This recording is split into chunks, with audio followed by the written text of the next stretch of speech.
Hi guys, welcome to Marnie's TV Zealots. My name is Denise and my partner in crime is Mary. Tonight we're chatting The Gifted, episode 9, outfoX. Mary, say hi. Hi, so glad you guys are watching the show with us tonight. Be sure to give our video a thumbs up and subscribe to our channel. So we're going through a lot of shows. Man, this episode ended crazily. There are three most important arcs that you need to remember from this show. One is weird, not untrustworthy telepath girl. Second, Wonder Twins. And third, Sentinel drama. Where shall we start, Denise? Well, I guess we can start where the F starts with the Strucker family drama. Oh, The Papa Strucker and Mama Strucker, they're having a conversation.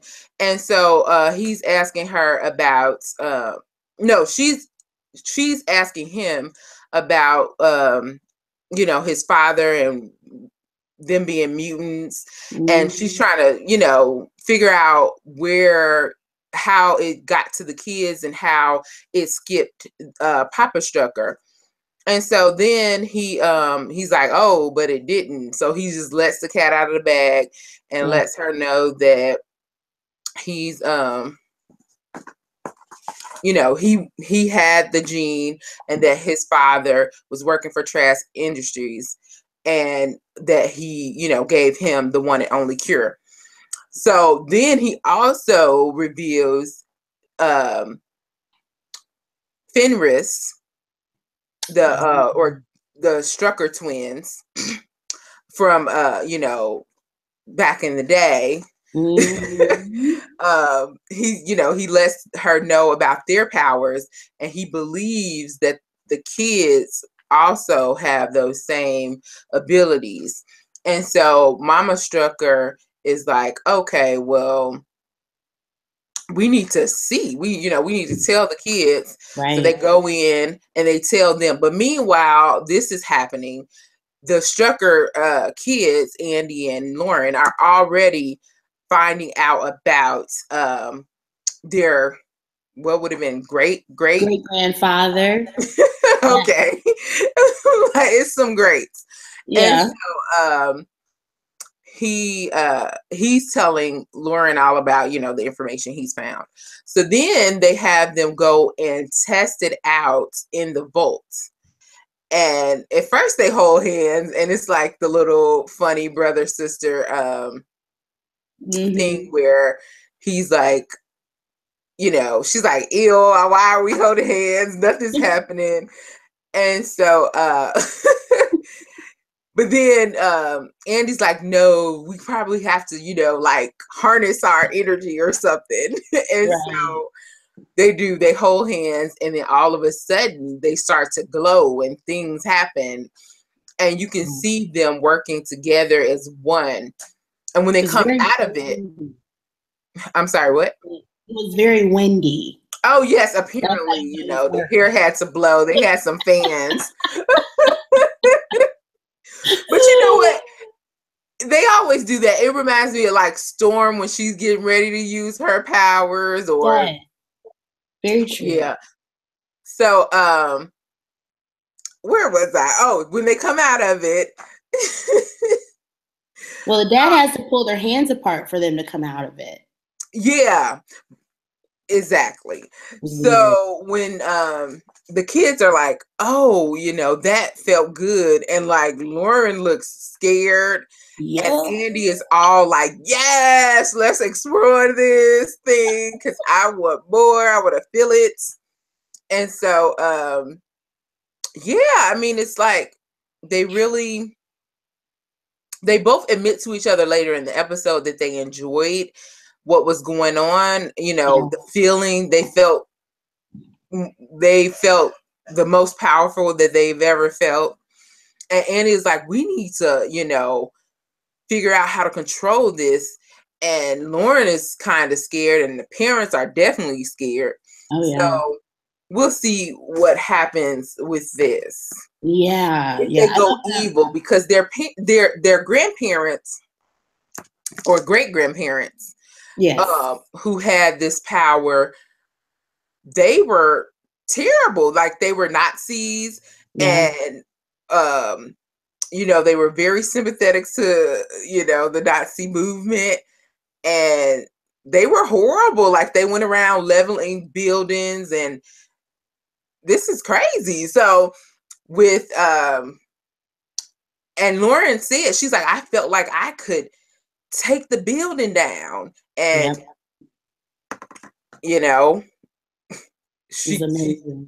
probably true. So that was that. I'm just excited that they're actually interesting now. Like, this is something I can get with. Like, I'm ready for the next episode. Like, whenever the Wonder Twins comes on, I'm like, when is Polaris coming back? Where is Eclipse? But now, like, I'm interested in their storyline now, so I'm really excited about that. So another arc that was going on in the episode is Esme doing the most. Every time she came on the screen, I was like, excuse me, why don't you guys see this big Cheshire Cat grin she got going on? She is sneaky and hiding everything. Oh yeah. I mean, she was in the shadows, and like, why is she like in the inner circle, like making plans with them? Like, I feel like she's been doing mind tricks the whole time. She's the one, like, she's really pushing. She's like, we've got to get out there. We've got to get to the place. She says that her family's in there, the laboratories at Trask or whatever, like, but she's pushing way too hard. Like, why would you just get up and go when, first of all, like, you can't even fight and there's only 5 of y'all? You know what I mean?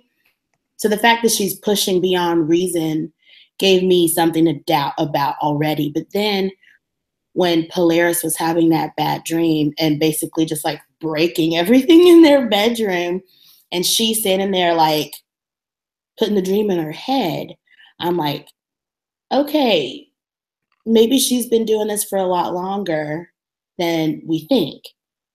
So I was wondering, like, I noticed, I'm like, she could put dreams or things in her head. So is she sort of like Dreamer, has Dreamer's ability?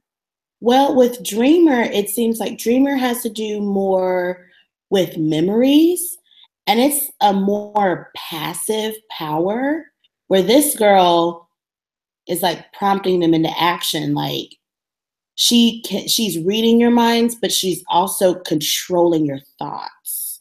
Like, she's putting a dream in her head and making her dream it. Where Dreamer is just like, this is something that happened to you in the past. You know what I mean? I feel like there's a difference in their powers. They're both mentally controlling, but I feel like it's different. I don't know. She's more like Professor X, Dreamer's more like Jean Grey. You know what I mean? Like, they're different. Okay. Yeah. And so one thing that caught me, ooh, man, they're unloading stuff out of the trucks. And she sees the box that's one of the detonators. It's a bomb. And just like, lets go of it to drop it. And Polaris, like, whoop, catches it. And she's like, this was one of the detonators. Like, you don't want to drop this. And she's like, oh. And I'm like, what? She's trying to blow. Like, I know it. I know she's bad. I feel it in the depths of my. Anyway, we should move on. So yeah, I'm watching out, Esme. I got my eyes on you, child. Anyway, I don't know. She claims that she's there to, help her family get out of Trask, but I don't know. I'm like, by any means necessary, like, she might be one of those sleeper cells. She may be one of those have been experimenting on sleeper cells waiting to be awakened. That's what I'm saying. So yeah. And maybe she was mind controlling the girl to flip out and go crazy. Anyway, we'll see. And then finally, the arc with the Sentinels. Jace is going off the deep end. He's running out of soldiers. He's running out of people that want to work for him because everybody ends up burnt, dead, maimed, And his number 2 guy, who does not have a name yet. I don't think he said his name in this episode. But he was like, this is going to be against the law. Like, we're really cutting some corners here. Like, we can't just go around our legal team like this. And I'm sitting here like, okay, Jace is going to be in hot water if this doesn't work out. He was lucky. I'm going to say he was too lucky. Like, why did he think to look at the power plant? Why did he think to look at that certain guy? He's like, oh, look that up, find this, and I feel like it was a little bit too convenient. I think that girl is working with them, honestly, because she was the one who suggested that the Struckers attend. Like, it's just too much of coincidence. And like, as soon as they said they would go, she was off. I'm like, okay, what is that about? My only thing is the Sentinels are separate from Trask Industries. Now, this girl might be working both angles, trying to get people trying to find Trask Industries, even if it is the Sentinel services coming in to open the place up, or if it's the mutants that get the place to open up. Like, or maybe she's working with the doctor who's the in-between between the two. That's very true. Because at the end of the episode, everybody loses except for Jace. Man, they get Blink first. The robot gets her down on the floor. They run.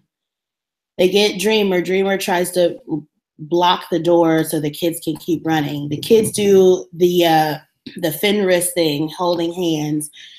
But then Andy's like, no, we're in the basement. We'll bring the whole building down and kill everyone.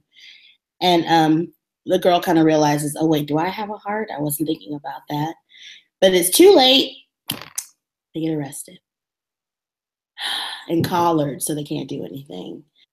I'm not looking forward to the next episode. I have a feeling it's going to be super sad because it's Blink and Dreamer and then the Strucker kids. Man. So it was a good episode, but I am just like, oh, what are they going to do? Like, oh, man, I'm excited. I know. I kind of feel that way, too. Yes. I'm hoping that there'll be a lot more action. And, well, I know not in the beginning because they're all in collars, but, like, I need them to get the collars off. And I don't want them to be experimented on. Like, I don't need them to be crazy. Yeah. Because honestly, their powers would be deadly, if they actually control them. So we'll see how that goes. But yeah, guys, that was that. So thanks for watching and have a great night. Bye.